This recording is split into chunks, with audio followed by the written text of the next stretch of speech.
El millonésimo círculo, por Jen Shinoda Bolen. Cómo transformarnos a nosotras mismas y al mundo.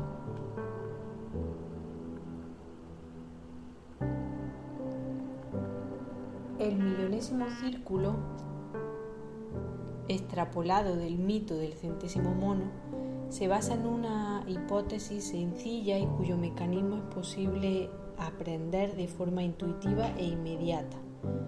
Cuando un número crítico de personas cambia su modo de pensar y de comportarse, la cultura lo hace también y comienza una nueva era. Este libro propone nada menos que la posibilidad de que los círculos de mujeres puedan acelerar el cambio de la humanidad a una era post-patriarcal. Mediante la exposición de una serie de principios sobre cómo formar un círculo con quién y de cómo resolver potenciales conflictos, la doctora Bolen proporciona las herramientas y la inspiración necesarias para que las mujeres creen nuevos círculos o transformen aquellos ya existentes en vehículos de cambio social, cultural y psicoespiritual. El millonésimo círculo es un libro accesible, afianzador y destinado a convertirse en la Biblia de los grupos de mujeres de todo el mundo. Jen Shinoda Bolen es doctora en medicina, analista junguiana y profesora de psiquiatría clínica en la Universidad de California, San Francisco. Es autora de Las diosas de cada mujer y Los dioses de cada hombre, Las diosas de la mujer madura y Las brujas no se quejan, todos ellos publicados por Kairos.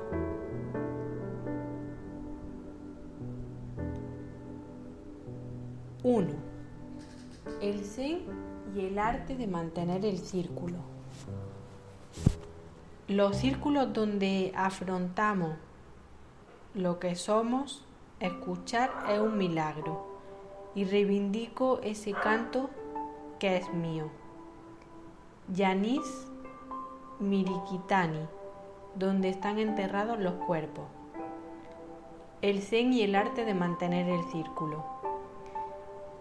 Este es un libro inusitatamente breve para lo que propone, que es ni más ni menos que cambiar el mundo y ayudar a que la humanidad entre en una era postpatriarcal.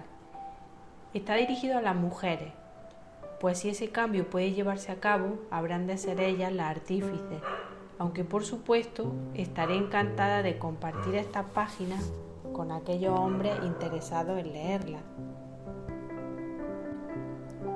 Escribí el millonésimo círculo para inspirar a las mujeres a crear círculos con un centro espiritual y para ofrecer a quienes actualmente forman parte de ellos una perspectiva de lo que su aportación significa dentro de un contexto más amplio.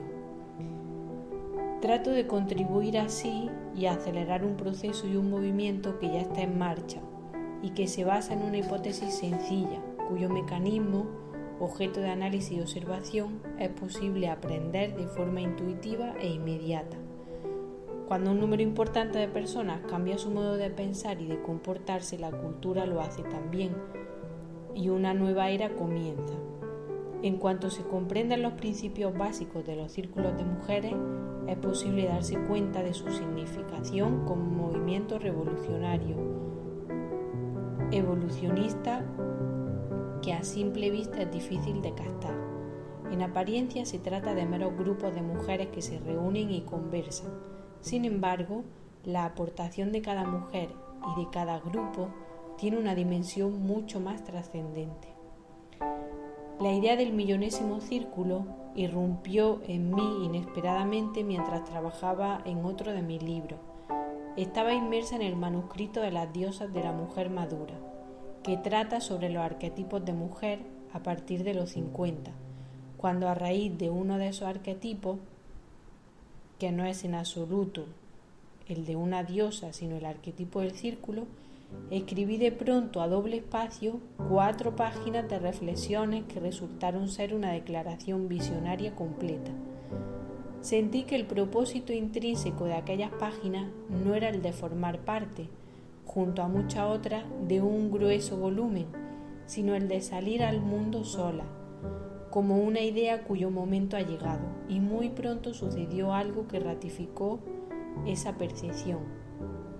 Isabel Allende me había pedido algunas ideas para elaborar el discurso de apertura de un congreso, y le envié por fax esas 4 páginas. Cuando en un momento dado la citó, las 2000 personas de la audiencia interrumpieron súbitamente la charla con su aplauso.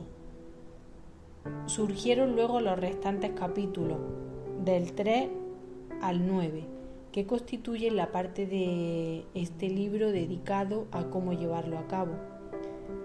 Durante años animaba a las mujeres a que formarse en círculo, veía la necesidad de contar con un manual de instrucciones, y eso es lo que el Zen y el arte de mantener el círculo trata de ser. Son capítulos con apariencia de poesía y contienen un número de palabras reducido si se considera la ambiciosa empresa a la que sirve. La forma sobrevino cuando sin querer descubrí el efecto de pulsar en el ordenador la tecla centrar, en vez de atenerme a los márgenes habituales. El resultado fue un cómo llevarlo a cabo, escrito con las imágenes y palabras que afluían del lado derecho de mi cerebro. Palabras más que pretenciosas, poéticas, y que, como luego advertí, hablaban el mismo lenguaje que habla esa parte de la psique del lector a la que me quería dirigir. La perspectiva y las percepciones que reflejan esos capítulos son fruto directo de mi experiencia como miembro de diversos círculos de mujeres, que se remonta a 1985, y de 2 de ellos en particular, que han sido inapreciables fuentes de aprendizaje. El círculo que tras resquebrajarse dentro de él la confianza fue abruptamente disuelto, me enseñó mucho, quizá tanto como el círculo de oración y meditación que ha seguido en pie y en el que he participado durante los últimos 14 años. La segunda fuente de experiencia relativa a los círculos han sido los talleres de sabiduría de las mujeres, en los que he actuado como coordinadora, cuyo elemento central era siempre el encuentro de las mujeres en un gran círculo, aunque cada mujer formara parte además de un pequeño grupo sin líder. Por último, y contrastando con las anteriores, ha contribuido mi experiencia como miembro de junta y comité, ya que me ha permitido ver la diferencia entre una y otra forma de relación, casi mutuamente excluyente. Una que sustenta la psique, la confianza y la autenticidad, y la otra que aboga por la productividad, la utilización efectiva del poder y la imagen. Durante los años que he participado, bien como miembro, bien como coordinadora, en los círculos de mujeres, he reflexionado sobre esto y su funcionamiento interno. La psicoanalista junguiana que hay en mí veía tanto la profundidad y el crecimiento psicológico como los problemas que surgían dentro de los círculos y cuál era el elemento que lo hacía digno de confianza. Y la parte de mí capaz de intuir el nexo que existe entre la belleza y la verdad se daba cuenta de que los rituales y las ceremonias tenían un efecto sobre la imaginación y eran, por tanto, medios que propiciaban la creatividad y la espiritualidad. Aquellas de vosotras que hayáis participado en grupos de mujeres, ya sea de concienciación o de apoyo, tal vez sintáis que el millonésimo círculo os conmueve al evocar en vuestros corazones el recuerdo de ese grupo y sus circunstancias.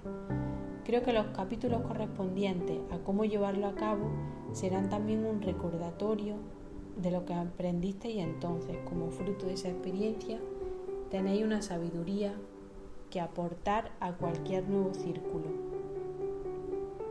He centrado mi atención en el significado de los círculos de mujeres y en su formación y mantenimiento, porque la mujer como género posee un talento natural para ello. El círculo es una forma arquetípica que resulta familiar a la psique de la mayoría de las mujeres, pues es personal e igualitario, y cuando las mujeres se trasladan al lugar de trabajo o a la comunidad, a menudo con ciertas modificaciones a fin de que los hombres lo acepten y no se sientan intimidados por él, las tareas que requieren colaboración experimentan una mejora y surge un acercamiento emocional y una relación mucho menos jerarquizada entre las personas que trabajan juntas. Aquellas mujeres a las que una experiencia previa en uno de estos grupos le haya dejado un regusto amargo, quizá necesiten volver a esa experiencia, tomando como guía las perspectivas que aparecen en este libro, antes de aventurarse en un nuevo círculo de mujeres. Puede que los capítulos titulados El círculo debe ser un lugar seguro y Un círculo en apuro resulten especialmente útiles. Son capítulos que ofrecen asimismo algunos principios de carácter indicativo para crear círculos sanos. Confío en que leeréis los capítulos comprendidos entre el 3 y el 9 y que tienen apariencia de poemas como si realmente lo fuesen, y que dejará que las palabras calen en tu mente, pues despertarán entonces tu propia intuición y tus percepciones, lo cual expandirá su significado. La poesía se sirve de la metáfora y de la analogía, que toma del nivel simbólico de la psique y es el lenguaje del alma. Sus imágenes contienen además información condensada, luego breve no será en ese caso sinónimo de poco, sino más bien lo contrario. Si mis palabras hacen aflorar la sabiduría colectiva que hay en ti como parte de un círculo de mujeres. Por lo que he oído y observado, creo que es el anhelo de muchas mujeres pertenecer a uno de estos círculos. Y si te sientes inspirada para formar un círculo o para conferir mayor profundidad a uno ya existente, este pequeño libro os será de gran ayuda a ti y al círculo que forme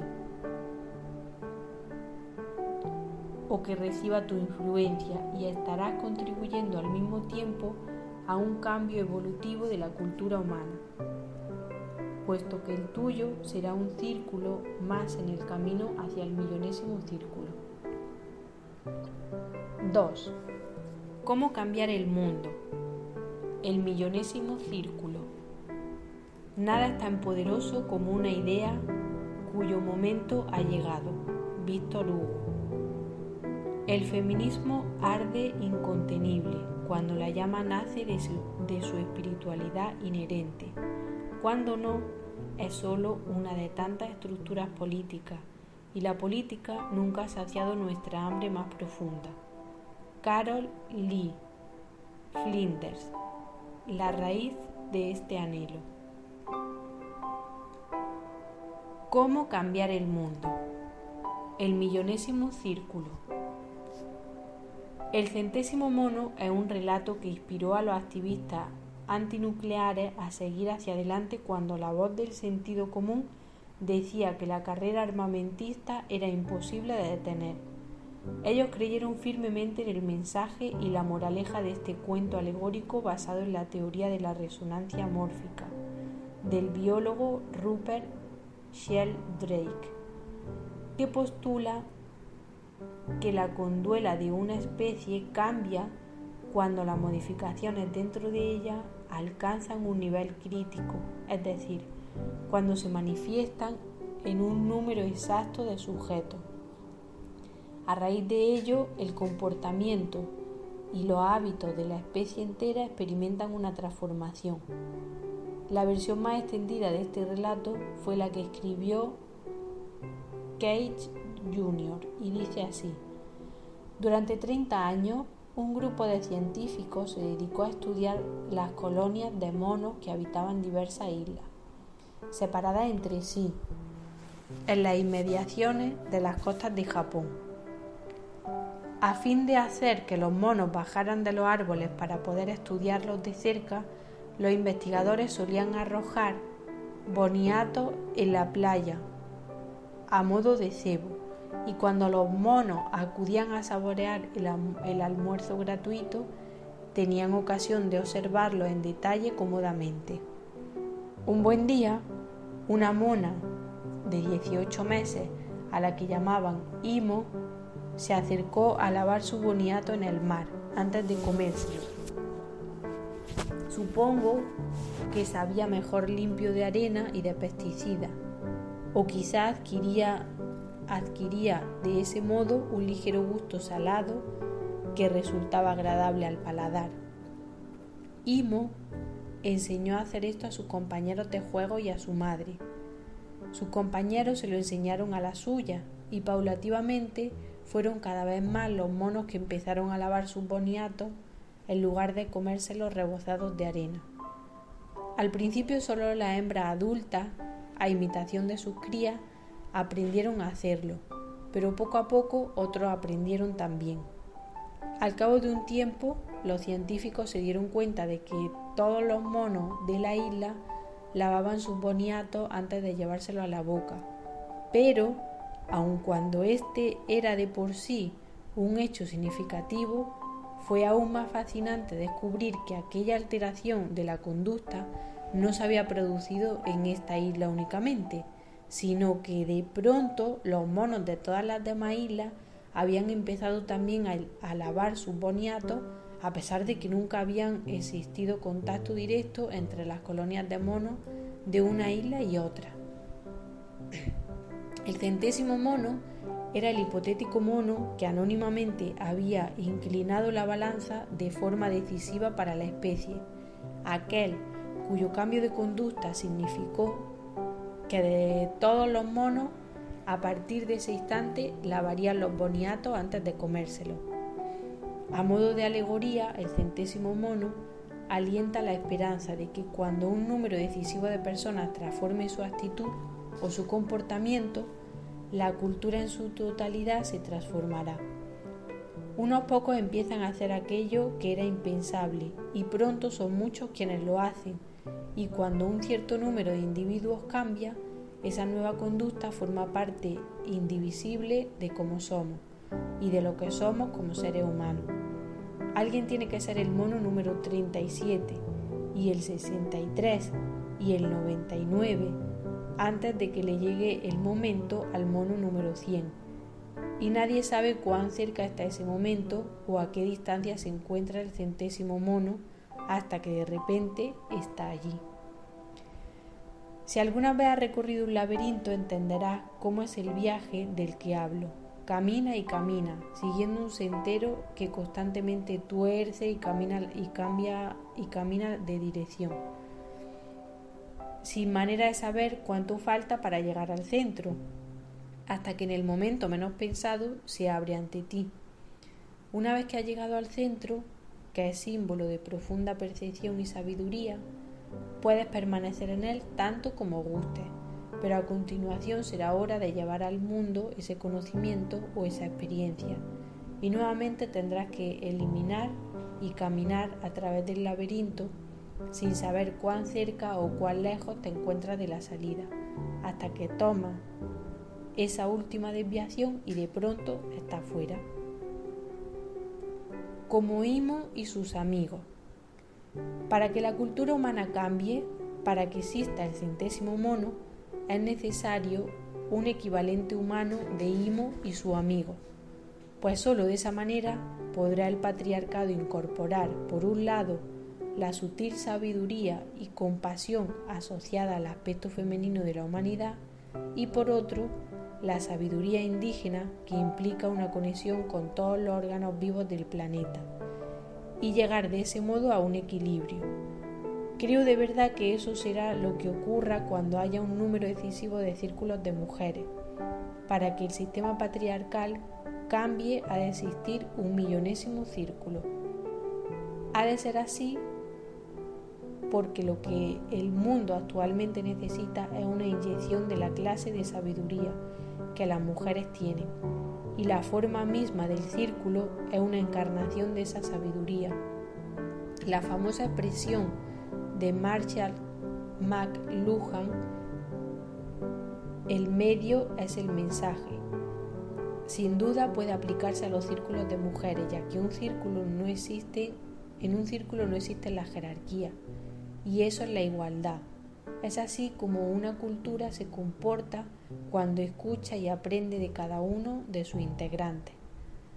Son muchas las maneras en que las mujeres se comunican dentro del círculo, y la conversación adopta forma de espiral en la exploración subjetiva de cada lema, escuchando y presenciando, representando un modelo, reaccionando, profundizando, haciendo de espejo, riendo, llorando, sintiéndose afligida, inspirándose en la experiencia y compartiendo la sabiduría de la experiencia.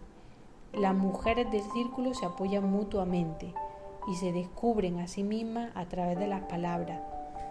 Están empezando a aflorar círculos en todas partes, círculos de mujeres que se alientan y confortan una a la otra, círculos de sanación, círculos de sabiduría, círculos de hermanas, de mujeres sabias, de madres de un clan, de abuelas, círculos de ancianas y de mujeres en un camino de serlo, círculos que perduran a través del tiempo, círculos creados con un fin preciso, incluso círculos de mujeres en el ciberespacio y en el mundo de los negocios.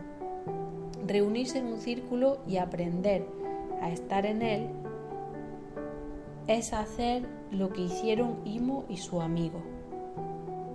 Cuanto mayor sea el número de círculos, más fácil será que nuevos círculos nazcan. Así es como funcionan los campos morfogenéticos.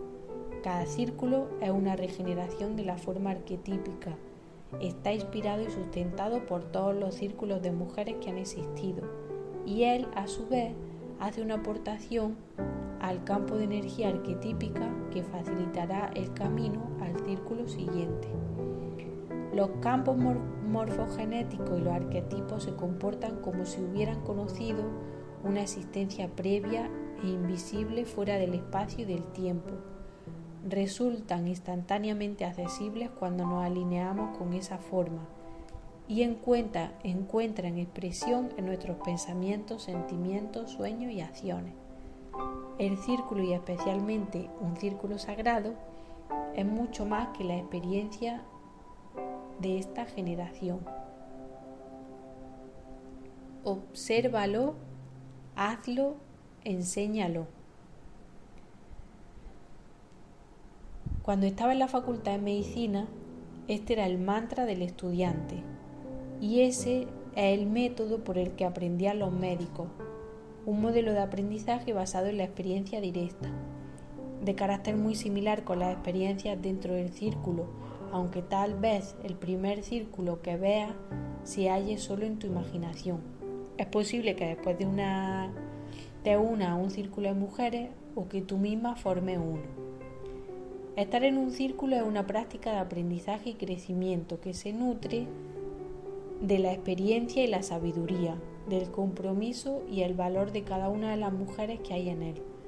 Los círculos pasan por distintas etapas y cambios, florecen o flaquean, sanan o causan dolor a sus miembros, y pueden ser una experiencia transitoria o imperecedera, del mismo modo que cada miembro aporta al círculo su saber en el campo de las relaciones.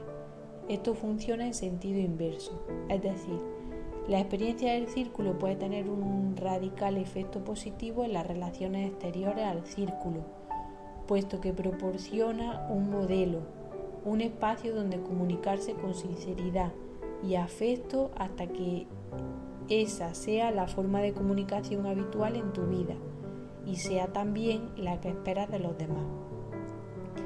Esto a su vez puede llevarte a cambiar la estructura patriarcal de tus relaciones personales, y a medida que empieces a cambiar tus relaciones, ese cambio se expande, al igual que cuando arrojas piedrecillas en un estanque. Del impacto de cada cambio nacen anillos concéntricos cuyo movimiento ondulatorio se extiende y provoca un efecto en otras relaciones. Cómo producir un cambio en ti misma y en tu papel dentro del patriarcado. Si reprime o calla lo que sientes, si niega o quita importancia a lo que ves, o no expresas lo que quieres y nadie a tu alrededor parece advertirlo, el círculo es el lugar donde, en una atmósfera de iguales, por el simple hecho de estar presente, puedes aprender. Un círculo digno de confianza tiene un centro espiritual, un respeto hacia los límites y una poderosa capacidad de transformar a las mujeres que lo constituyen. Los círculos funcionan además como grupos de apoyo, que si quieres cambiar algo en tu vida, te ofrecen una base de operaciones donde lanzarte e intentarlo. En un ámbito patriarcal, un círculo de iguales puede ser como una isla donde hablar y reír libremente. Nos hace conscientes del contraste y eso nos lleva a darnos cuenta de que muchas de nuestras acciones están perpetuando el status quo y de cómo podríamos cambiarla. Una relación importante es un universo de dos. Sin embargo, aun siendo solo dos las personas que lo integráis, ese universo es bien un círculo o bien un sistema jerarquizado. Si has aceptado tácitamente que te adherirás, te someterás o te acogerás a los criterios y elecciones del otro, en lugar de a los tuyos propios. Estás viviendo en un patriarcado de dos, y es tu papel dentro de ese patriarcado lo que puede cambiar si tú cambias. Desde el círculo 1 al millonésimo círculo. Formar parte de un círculo lleva a formar parte de otro. Al igual que los colonos de la antigua Grecia, que antes de abandonar su ciudad natal acudían al templo y del fuego que ardía en el centro del hogar circular tomaban brasas con las que encender el fuego del que ahora sería su nuevo templo. Al igual que la muchacha recién casada tomaba ascuas del hogar materno para encender la lumbre en su nueva casa. Cualquiera que haya formado parte de un círculo sagrado puede llevar ese espíritu, así como ese arquetipo y ese campo morfogenético a un nuevo círculo o a otro aspecto de su vida. Tal vez te pongas en movimiento o formes un círculo nuevo, o sin moverte pongas en marcha un segundo círculo. Quizá al hablar de tu círculo con una amiga hagas que se sienta inspirada y sea ella quien cree un nuevo círculo de mujeres. O es posible que mientras lees este libro decidas que quieres participar en uno. La propagación de los círculos se asemeja, por tanto, al modo en que se reproducen las fresas cuyos tallos rastrean la tierra sembrándola de estolones que se convierten en futuras plantas, y estas un día a su vez crearán un campo rebosante de fruta. Los círculos de mujeres se forman de uno en uno y cada uno logra que la experiencia de haber estado en un círculo se expanda a otras mujeres, ya que cada mujer a la que un círculo ha ayudado a cambiar lleva consigo esa experiencia al mundo de sus relaciones, y será así hasta que finalmente un día nazca un nuevo círculo que será el millonésimo círculo, el decisivo, y que iniciará para la humanidad la era postpatriarcal. 3. ¿Cómo trazar el círculo? ¿Quién? ¿Qué? ¿Dónde? ¿Cuándo? Hasta que uno se compromete, surgen las dudas respecto a cualquier acto de iniciativa y de creación, pues la posibilidad de dar marcha atrás lo hace siempre infructuoso. Pero en el instante en el que uno acepta definitivamente el compromiso, la providencia da un paso hacia adelante también. Un caudaloso torrente de acontecimientos emana de esa decisión. Todo aquello que eres capaz o que sueñas que eres capaz de hacer, hazlo ya. La audacia entraña genio, poder y magia. Empieza a hacerlo ahora mismo. Murray, la expedición escocesa al Himalaya, generalmente atribuido a Gott. ¿Cómo trazar el círculo? ¿Quién? ¿Qué? ¿Dónde? ¿Cuándo? El verbo trazar puede aplicarse con distintos matices a situaciones muy diversas. Se puede trazar una línea de ferrocarril, se puede trazar un proyecto o un plan, se puede trazar un círculo mágico, una ruta sobre un mapa o un retrato sobre el papel. ¿Cómo cobrará forma este nuevo círculo? El círculo de mujeres nace de la idea o del anhelo de ser parte de un círculo. Luego es necesario que la imagen del círculo y la resolución de crearlo se encuentren. ¿Tienes el entusiasmo, la decisión y la voluntad para llevar a cabo esa labor creativa? Asómate a los escenarios interiores de la creatividad. Imagina, visualiza, intuye, piensa en quién podría estar interesada en formar parte de un círculo con un centro. Si no se te ocurre de inmediato quién podría formar parte de él, piensa en cómo podrías dar con los potenciales miembros de ese círculo, al igual que el primer trimestre del embarazo. Este es un periodo incierto. ¿Arraigará el propósito de crear un círculo? ¿Cuentas con la energía suficiente para llevar a término el proyecto para hacerlo realidad? Si existen dos o más espíritus afines, hermanas del alma, amigas de inquietudes similares con las que compartir el entusiasmo de querer que el círculo se realice, mayor será la energía creativa para trazarlo. Durante la etapa en la que empiezas a planearlo y visualizarlo, cierta información te será de ayuda. Recuerda que tus experiencias previas con grupos de mujeres. Reflexiona sobre lo que has aprendido de ello. Lee libros relacionados con la formación de círculos. Habla con veteranas de los grupos de mujeres, con esas a quienes los círculos han ayudado a crecer y con las que han superado las experiencias que vivieron en ellos. Deja que la idea madure. Una vez que tengas la firme intención de ver florecer ese embarazo, invita al espíritu creativo, a la gracia, al sincronismo y a la buena fortuna a que bendigan la empresa. La invitación. ¿Quién vendrá? Retine a todas tus amigas y forma un círculo con ellas. Averigua si tienen el tiempo y el interés suficiente para que os sigáis congregando como círculo. Bien confía en tu intuición.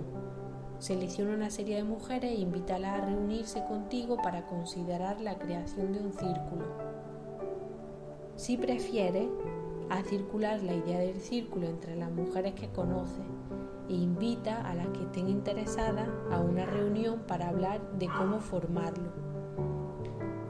Tal vez plantea la idea en un grupo de diálogo o taller en el que ya participes.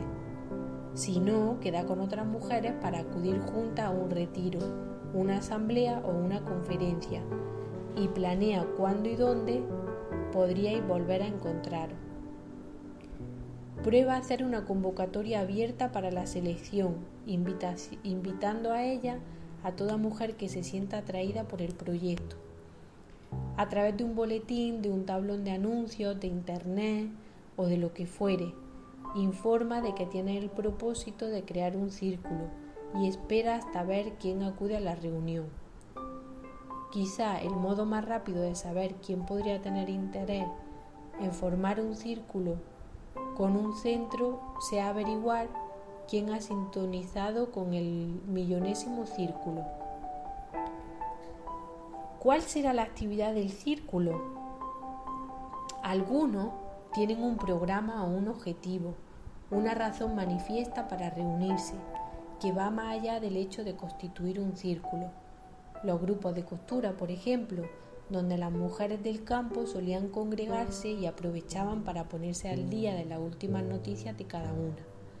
Pienso que muchos de ellos eran grupos de ayuda mutua y asociaciones de aprendizaje, círculos que casualmente también cosían. Los grupos de concienciación de finales de los 60 y de los 70 examinaron el sexismo y la identificación con el patriarcado y descubrieron que lo personal es político. Algunos de ellos organizaron concentraciones y marchas, fundaron centros para las víctimas de violación y hogares de acogida para mujeres maltratadas, o publicaron boletines y revistas. Fueron el corazón del movimiento de la mujer, de las asociaciones de apoyo mutuo y aprendizaje, y concienciaron y ayudaron a autofinanciarse a sus miembros, a cada mujer de una en una. Su equivalente actual quizás se denomine grupo de diálogo, o sea, un círculo de oración y meditación, un grupo de apoyo o de estudio, o persiga un proyecto o una causa. Cualquiera que sea su nombre, cualquiera que sea su programa, si es un círculo con un centro, sus miembros son testigos, modelos de conducta y compañeros del alma unos de otros. Esos círculos proporcionan un intangible apoyo espiritual y psicológico y ratifican la realidad y la posibilidad. Son asociaciones de ayuda mutua y aprendizaje.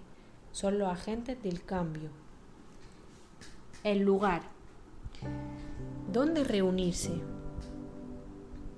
A cubierto, al aire libre, en una oficina o en una casa, en una sala de meditación o de estudio, en un cuarto de estar o en una cocina.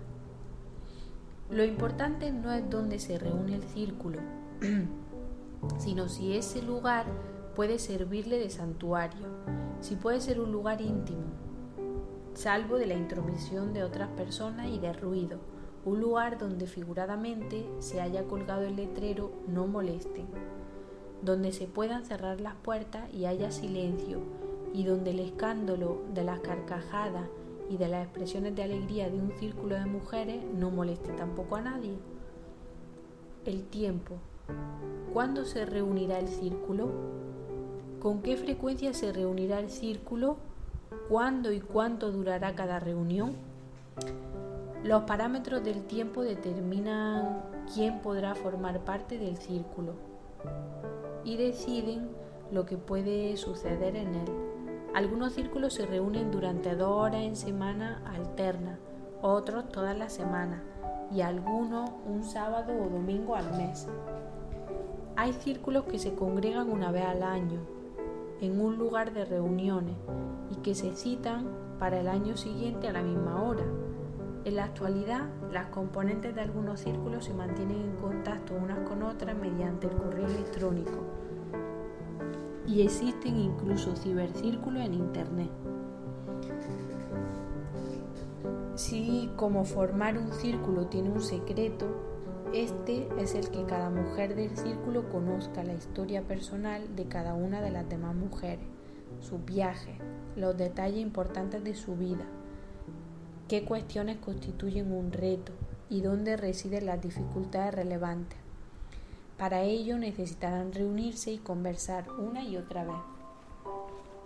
En cualquier caso, cuando un nuevo círculo comienza, las preguntas son: ¿con qué frecuencia? ¿Cuándo? ¿Con qué duración? Aproximadamente al resultado de la cantidad de tiempo disponible dividida entre el número de mujeres, aún no siendo una fórmula matemática que ofrezca ninguna garantía, es una consideración realista.